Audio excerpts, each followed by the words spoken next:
Hi friends, இன்றைக்கி நம்மளோட சேனலில் ஸ்கூல் விட்டு வர குழந்தைங்களுக்கும் சரி, ஆஃபீஸ்லேருந்து வர ஹஸ்பண்டுக்கும் சரி, இந்த மாதிரி ஒரு ரெசிபி வந்து செஞ்சு கொடுங்க. அவங்களுக்கு வந்து பார்த்திங்கன்னா உடனே டயர்டெல்லாம் போயிட்டு ஹாப்பியாக ஆகிடுவாங்க.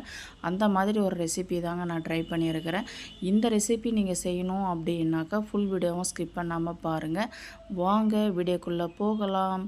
அதுக்கு 2 கப்பு நான் வந்து பார்த்திங்கன்னா காராமணி பருப்பு வந்து எடுத்துருக்கிறேன்.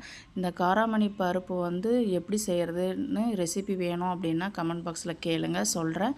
இதுக்கு வந்து பார்த்திங்கன்னா 2 கப்பு நான் எடுத்துருக்கிறேன். அதுக்கு தேவையான அளவு பார்த்திங்கன்னா அலசி நல்லா க்ளீன் பண்ணிவிட்டு 2லேருந்து 3 டைம் அலசிட்டு நான் தண்ணி ஊற்றி வச்சுருக்கிறேன். அது கூடவே பார்த்திங்கன்னா 100 கிராம் வந்து புழுங்கல் அரிசி நான் சேர்த்துருக்கிறேன். இது எதுக்காகன்னு பார்த்திங்கன்னா அந்த ஸ்கிரிப்ஸியாக வரும் சாப்பிடும்போது, அதுக்காக நான் வந்து புழுங்கல் அரிசி சேர்த்துருக்கிறேன். இது வந்து 1 ஹவர் ஊறினா போதுமானதுங்க. 1 ஹவருக்கு அப்புறம் பார்த்திங்கன்னா இந்த மாதிரி பருப்பு வந்து பார்த்திங்கன்னா நல்லா வந்து உப்பி வந்திருக்கும் பாருங்கள். அந்த வந்து கண்டிஷனில் தண்ணி நல்லா வடிச்சிட்டு ஒரு மிக்ஸி ஜாரில் போட்டு நம்ம வந்து கொரகொரப்பாக அரைச்சி எடுத்துக்கணும். எந்த ஸ்டேஜுன்னு பார்த்திங்கன்னா இந்த மாதிரி வந்து கொரகொரப்பாக அரைச்சி எடுத்துக்கணும் பார்த்துக்கோங்க. இந்த அளவுக்கு இருந்தால் தான் வந்து கரெக்டான பதங்க. இந்த மாதிரி நீங்கள் வந்து எல்லா பருப்பும் வந்து அரைச்சி நான் எடுத்துக்கிறேன் பாருங்கள். இதுக்கு தேவையானதுன்னு பார்த்திங்கன்னா மிளகு 1 டீஸ்பூன், சீரகம் 1 டீஸ்பூன், ஒரு 20 பல்லு பூண்டு, நம்ம காரத்துக்கு ஏற்ப மிளகாய், இது மட்டும்தாங்க தேவையானது.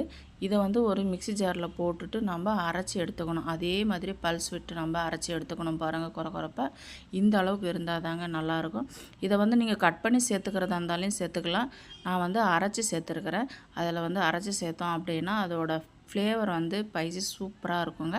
இது கூடவே பார்த்திங்கன்னா மல்லி இலை, கருவேப்பிலை இலை, தேவையான அளவுக்கு வந்து வெங்காயம் போட்டுக்கலாங்க. சின்ன வெங்காயமும் சரி, பெரிய வெங்காயமும் சரி, தேவையான அளவுக்கு நம்ம போட்டுக்கலாம். இது கூடவே வந்து பார்த்திங்கன்னா தேவையான அளவு உப்பு போட்டுக்கலாங்க. இந்த ஸ்டேஜில் உப்பு போட்டு நம்ம நல்லா மிக்ஸ் பண்ணணுங்க. எந்த அளவுக்கு மிக்ஸ் பண்ணணும் அப்படிங்கிறத பாருங்கள். அந்த அளவுக்கு நல்லா வந்து அந்த வெங்காயம் தலையெல்லாம் சேர்த்து நல்லா மிக்ஸ் பண்ணி எடுத்துக்கணும். அப்போ தான் வந்து நமக்கு நல்லாயிருக்கும். எல்லா இடத்துலையும் வந்து ஈவனாக வந்து நம்மளுக்கு வந்து உப்பு காரம் எல்லாமே கரெக்டாக இருக்குங்க. உங்களுக்கு காரம் கூட வேணும் அப்படின்னாலும் நீங்கள் வந்து கூட சேர்த்துக்கலாங்க. இது கூடவே வந்து பார்த்திங்கன்னா முருங்கை இலையும் சேர்த்துக்கலாம். நான் வந்து முருங்கை இலை சேர்க்கலைங்க. இந்த மாதிரி சேர்த்தோம் அப்படின்னா அவ்வளோ ஒரு டேஸ்ட்டாக இருக்குங்க. இந்த அளவுக்கு நம்ம வந்து பிசைஞ்சு எடுத்துக்கலாம் பாருங்கள். இப்போ வந்து எண்ணெய் வச்சிடலாங்க. எண்ணெய் காஞ்சிட்ருக்கு பாருங்கள்.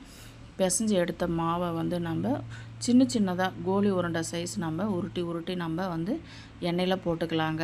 இது வந்து ஆப்ஷன் தான். நீங்கள் வந்து எந்த மாதிரி ஷேப் வேணாலும் போட்டுக்கலாம். வடை மாதிரி, உளுந்து வடை டைப்பு, பருப்பு வடை, மசால் வடை இருக்குங்களே அந்த டைப்பு, இந்த மாதிரி உருட்டி போடுறதுனாலையும் போடலாங்க. அவ்வளோ ஒரு டேஸ்ட்டாக இருக்குங்க. இந்த ரெசிபி வந்து பார்த்திங்கன்னா ஒரு அல்டிமேட்டாக இருக்குங்க. குழந்தைங்களுக்கு செஞ்சு கொடுக்கும்போது ஒன்றும் இல்லைங்க, ஒரு தட்டு காலி பண்ணிவிடுவாங்க. அந்த அளவுக்கு டேஸ்ட்டாக இருக்கும். நீங்களும் ட்ரை பண்ணி பாருங்கள். இந்த மாதிரி வந்து நம்ம போட்டதுக்கப்புறம் நல்லா வந்து கலர் வர அளவுக்கு நம்ம வெயிட் பண்ணணும். இப்போ வந்து நம்ம எல்லாமே வந்து பார்த்திங்கன்னா திருப்பி விட்டுக்கலாம். திருப்பி விட்டோம் அப்படின்னா ஈவனாக எல்லா சைடும் வந்து நமக்கு வெந்து வந்துடுங்க பாருங்கள். இந்த மாதிரி வந்து நம்ம திருப்பி விடணும். கலர் வர்ற வரையிலும் நம்ம வெயிட் பண்ணணும். இந்த கலர் வந்ததுக்கப்புறம் மீடியம் ஃப்ளேமில் வச்சு நம்ம வறுத்துக்கலாம். அப்போ தான் வந்து உள்ளே இருக்கிற இதெல்லாம் வேகும். அதுக்காக வந்து கலர் வந்த உடனே மீடியம் ஃப்ளேவரில் வச்சிடலாம். இந்த அளவுக்கு நமக்கு வெந்தது கலர் வந்ததுன்னா ஓகேங்க. இந்த ஸ்டேஜில் நம்ம வந்து எல்லாமே வந்து எடுத்துடலாம். இந்த கரெக்டான பதம் பாருங்கள். இப்போ வந்து எல்லாமே வந்து போட்டு எடுத்துக்கலாம் ஃப்ரெண்ட்ஸ். இந்த மாதிரி வந்து சின்ன சின்னதாக போடும்போது நமக்கு வந்து கிரிப்ஸியாகவும் இருக்கும்.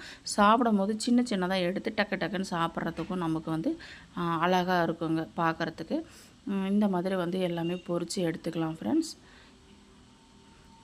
ஸ்கூல்லேருந்து வர்ற குழந்தைங்களுக்கு இந்த மாதிரி ஹெல்த்தியாக ஈவினிங் ஸ்நாக்ஸ் நம்ம செஞ்சு கொடுத்தோம் அப்படின்னா கரெக்டாக சாப்பிட்டுட்டு ஈவனாக படிக்க போயிடுவாங்க. இந்த மாதிரி நம்ம செஞ்சிடலாம்.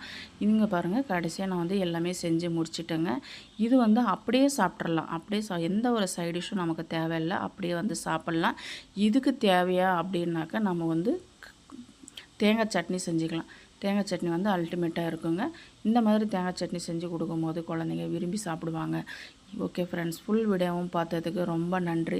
இதே மாதிரி ட்ரை பண்ணி பார்த்துட்டு எப்படி இருக்குன்னு கமெண்ட் பாக்ஸில்